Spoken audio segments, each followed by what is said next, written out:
बिस्मिल्लाहिर्रहमानिर्रहीम। अस्सलाम वालेकुम डियर स्टूडेंट्स। आज जो टॉपिक हम स्टार्ट करने जा रहे हैं वो एंजाइम्स का है। और सबसे पहले लेक्चर के अंदर हम एंजाइम के इंट्रोडक्शन को देखेंगे, इसके स्ट्रक्चर को और इसकी कंपोजिशन को स्टडी करेंगे। और उसके साथ साथ हम फोकस करेंगे को फैक्टर्स के ऊपर, के को फैक्टर्स क्या हैं और इनका एंजाइम के साथ क्या रिलेशन है। तो सबसे पहले हम एंजाइम के इंट्रोडक्शन की तरफ आते हैं। This word is combination of two words. One is en, और एन का मीनिंग होगा inside, and the other is zyme. Zyme का वर्ड हम यूज करते हैं यीस्ट के लिए। अब ये नाम इसको इसलिए दिया जाता है because it was first discovered in yeast. और यीस्ट के अंदर जो सबसे पहला एंजाइम डिस्कवर हुआ था दैट वाज डायास्टेज। तो ये इसकी बेसिक इंट्रोडक्शन।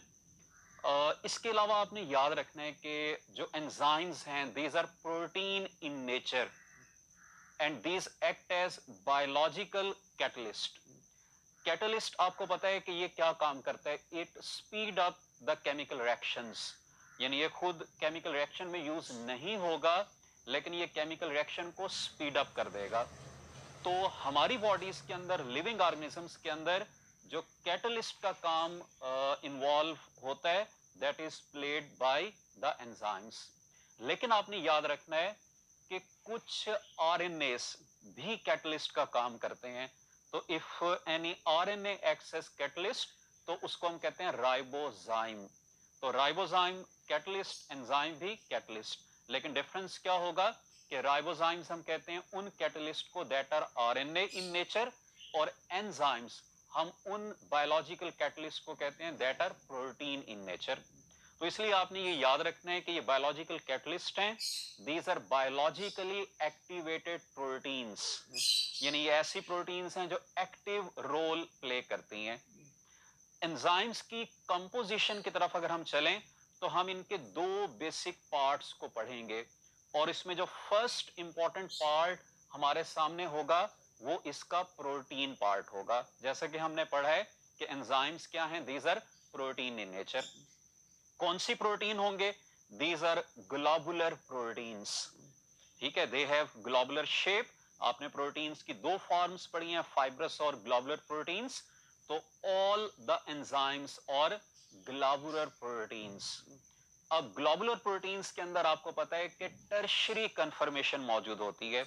तो इसलिए आपने ये याद रखना है कि these enzymes have tertiary conformation.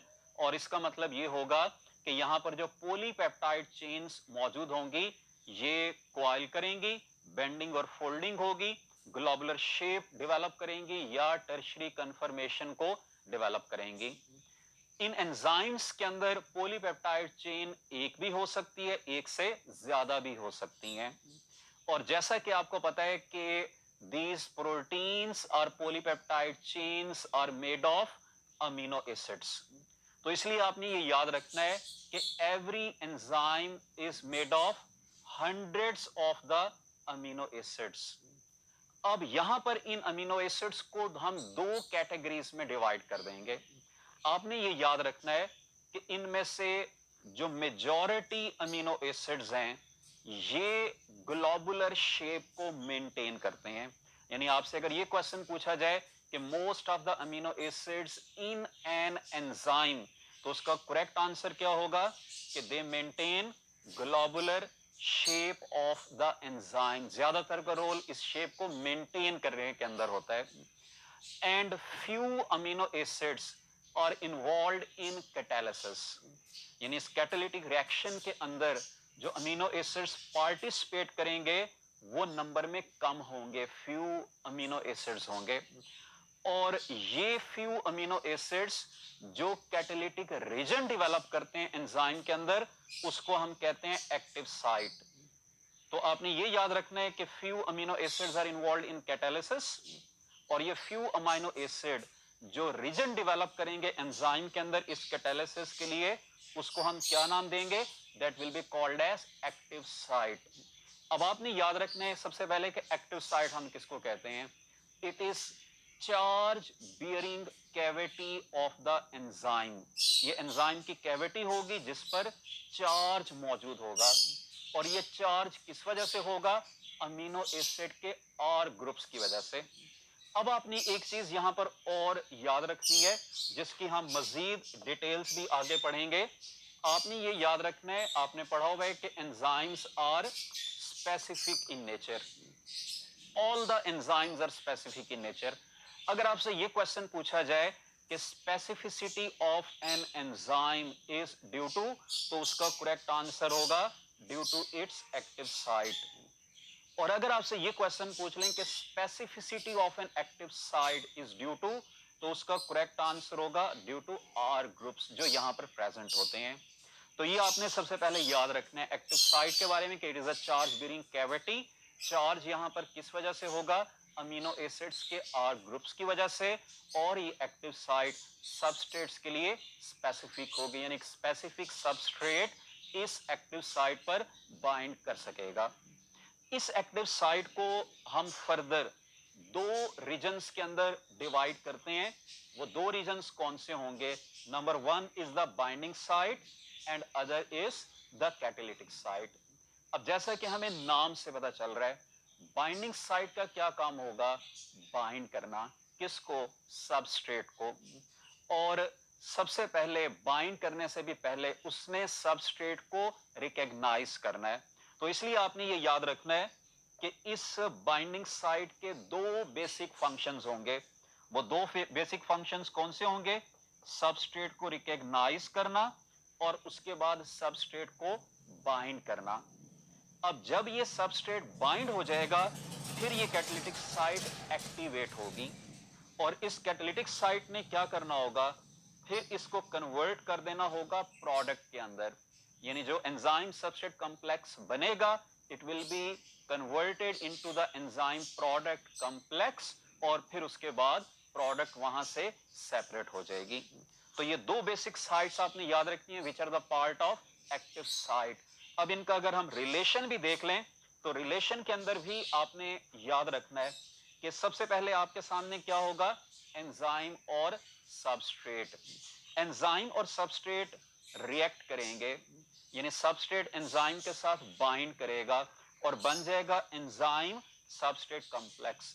अगर आपसे ये क्वेश्चन पूछें कि इस एंजाइम सबस्ट्रेट कॉम्प्लेक्स की फॉर्मेशन के अंदर किसका रोल होता है, तो उसका आंसर होगा बाइंडिंग साइट का। उसके बाद नेक्स्ट स्टेप में क्या होना है? नेक्स्ट स्टेप में ये एंजाइम सबस्ट्रेट कॉम्प्लेक्स कन्वर्ट होगा एंजाइम प्रोडक्ट कॉम्प्लेक्स के अंदर, और अल्टीमेटली ये एंजाइम प्रोडक्ट कॉम्प्लेक्स ब्रेक हो जाएगा एंजाइम और प्रोडक्ट में, यानी एंजाइम वापस अपनी ओरिजिनल फॉर्म में चला जाएगा और प्रोडक्ट रिलीज हो जाएगी। अब आपसे अगर ये क्वेश्चन पूछें कि इस एंजाइम सबस्ट्रेट कॉम्प्लेक्स की ब्रेकडाउन के अंदर किसका रोल होता है, या एंजाइम प्रोडक्ट कॉम्प्लेक्स की फॉर्मेशन के अंदर किसका रोल होता है, तो उसका करेक्ट आंसर क्या होगा? Activated catalytic site. यानी ऐसी कैटालिटिक साइट जो एक्टिवेट हो गई है, ये सबस्ट्रेट को प्रोडक्ट में कन्वर्ट करेगी और एंजाइम वापस अपनी ओरिजिनल फॉर्म के अंदर कन्वर्ट हो जाएगा। तो ये तो हमने अब तक पढ़ा है प्रोटीन पार्ट के बारे में कि एंजाइम का प्रोटीन पार्ट क्या है, इसके अंदर अमाइनो एसिड्स की क्या डिस्ट्रीब्यूशन होगी, एक्टिव साइट, बाइंडिंग साइट और कैटालिटिक साइट को हमने पढ़ा है। अब हम चलते हैं कि कुछ एंजाइम्स ऐसे भी हैं which require a non protein part for their proper functioning, और इस नॉन प्रोटीन पार्ट को that is required for the proper functioning of the enzyme is called as cofactor. तो आपने ये याद रखना है सबसे पहले कि कोफैक्टर क्या है? It is non protein part of the enzyme that is required for its proper functioning. इसका मतलब ये है कि इस एंजाइम के साथ अगर कोफैक्टर अटैच्ड नहीं होगा तो वो प्रॉपरली फंक्शन नहीं करेगा। और कब प्रॉपरली फंक्शन परफॉर्म करेगा? जब उसके साथ कोफैक्टर अटैच हो जाएगा। तो कोफैक्टर क्या क्या रोल प्ले कर सकते हैं एंजाइम से रिलेटेड, उसमें आपने तीन इंपॉर्टेंट फंक्शंस को, रोल्स को याद रखना है। Number one, it acts as bridge between substrate and enzyme. कुछ केसेस में सबस्ट्रेट एंजाइम के साथ प्रॉपरली बाइंड नहीं कर पाता और उसकी प्रॉपर बाइंडिंग के अंदर हेल्प करता है ये cofactor. Number 2, in some cases it acts as source of chemical energy, कि एंजाइम को ये एनर्जी प्रोवाइड करता है जिसके बाद एंजाइम एक्टिवेट होकर उस रिएक्शन को एकम्प्लिश करवाता है। Third function, in some cases cofactor is directly involve in catalysis. अब ये फंक्शन कुछ कोएंजाइम्स का होता है कि कुछ कोएंजाइम्स एंजाइम्स के बगैर भी कैटालिसिस करवा देते हैं। तो ये आपने 3 इंपॉर्टेंट फंक्शंस याद रखने हैं कोफैक्टर्स के, और इसी तरह आपने याद रखना है कि कोफैक्टर को हम 3 इंपॉर्टेंट टाइप्स के अंदर डिवाइड करते हैं। उनमें सबसे पहली टाइप जो आपने याद रखनी है वो है एक्टिवेटर की। एक्टिवेटर हम उस कोफैक्टर को कहते हैं that is inorganic in nature and loosely attached with the enzyme. इसमें डिफरेंट मेटेलिक और नॉन मेटेलिक आयंस आ जाएंगे, सोडियम, मैग्नीशियम, क्लोराइड, ये एक्टिवेटर्स में आएंगे। दूसरी इसके अंदर टाइप है कोएंजाइम्स की। Coenzymes are commonly derived from vitamins, और इनको हम कोएंजाइम इसलिए कह रहे हैं क्योंकि ये भी एंजाइम्स की तरह रीयूज होते रहते हैं और ये ऑर्गेनिक होंगे और ये भी एंजाइम के साथ लूजली अटैच होंगे। इनकी एग्जांपल्स के अंदर हम अभी आगे पढ़ेंगे NAD, FAD, these are examples of coenzymes.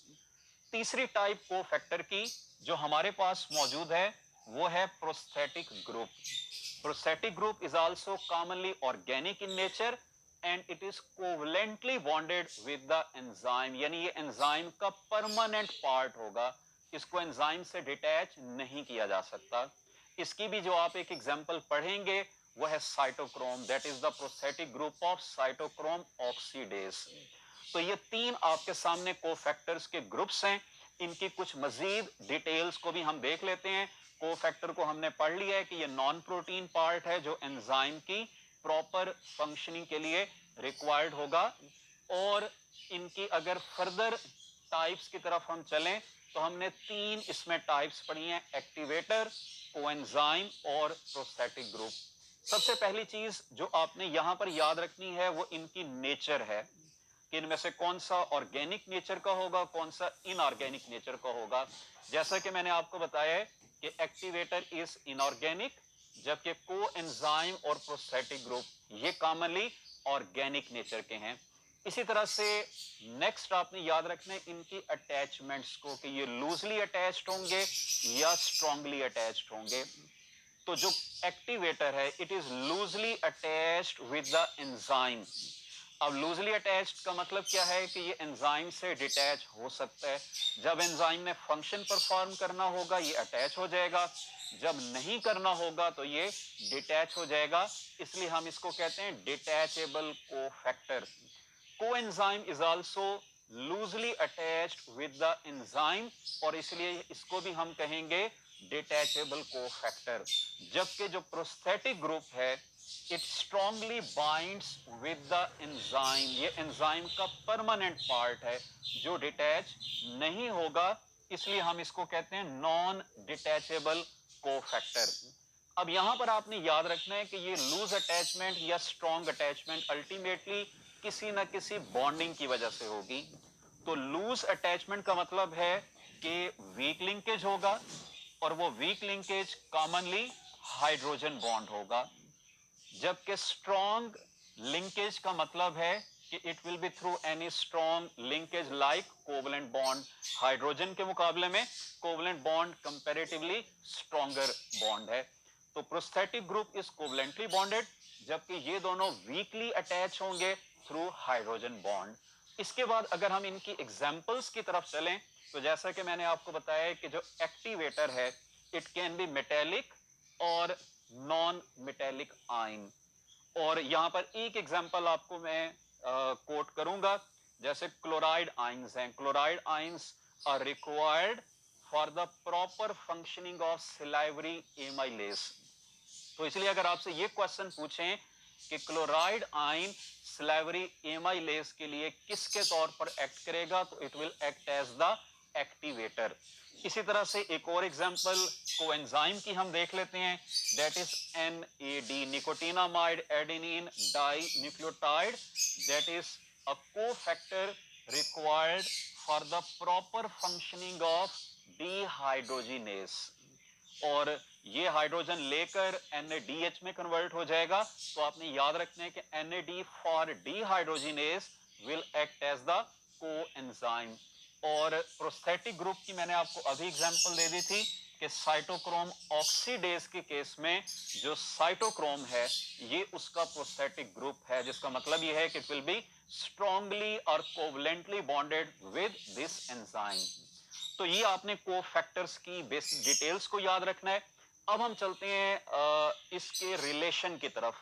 आपने ये भी याद रखना है, जैसा कि मैंने बताया था कि जिन एंजाइम्स को प्रॉपर फंक्शनिंग के लिए कोफैक्टर रिक्वायर्ड होता है, उन एंजाइम्स को हम कहते हैं एपो एंजाइम्स।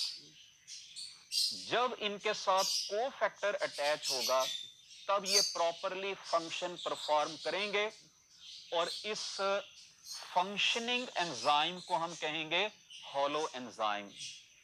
तो इसलिए हॉलो एंजाइम हम किसको कहेंगे? An enzyme with attached cofactor is called hollow enzyme।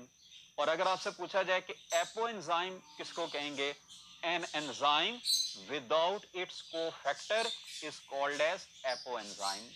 तो जब उसके साथ कोफैक्टर नहीं होगा ultimately it will be non functional, वो फंक्शन परफॉर्म नहीं कर रहा होगा।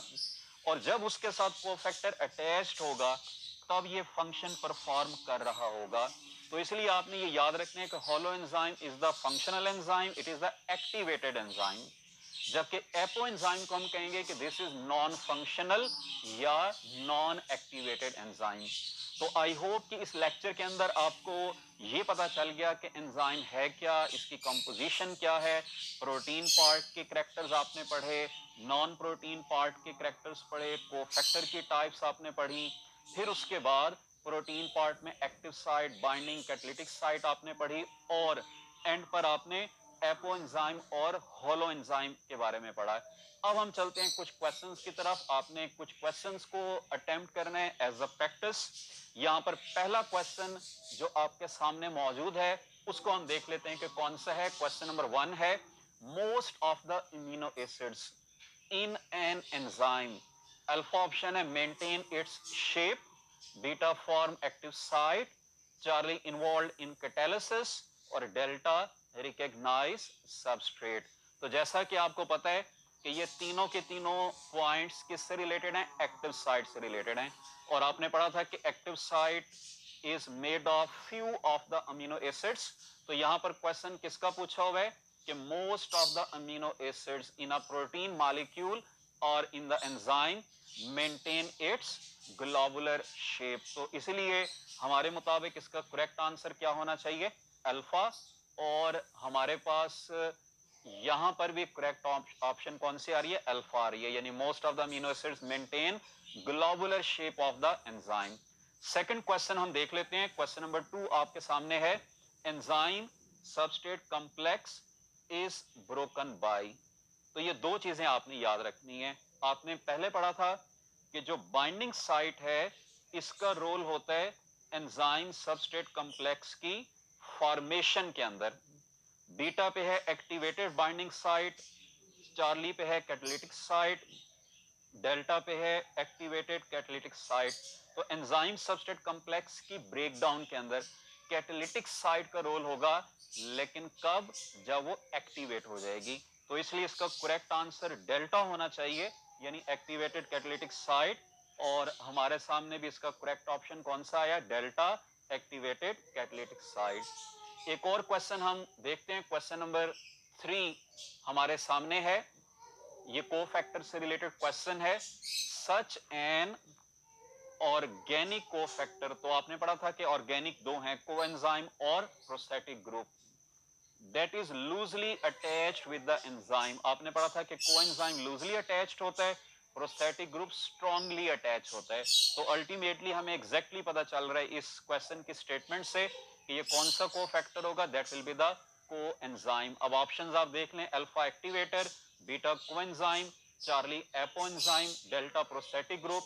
तो आपका क्या करेक्ट आंसर होना चाहिए? It should be beta. और यहां पर कंप्यूटर में भी हमारे पास करेक्ट आंसर कौन सा आ रहा है? बीटा यानी कोएंजाइम। फोर्थ क्वेश्चन देखिएगा, NAD is an example of, ये भी आपने अभी टॉपिक में पढ़ा है कि NAD is a coenzyme for dehydrogenase enzyme. तो इसलिए ये एग्जांपल NAD है। और कौन सा कोफैक्टर होगा? It will be the coenzyme. Correct answer इसका बीटा होना चाहिए और करेक्ट आंसर इसका बीटा ही है, यानी कि कोएंजाइम। Thank you.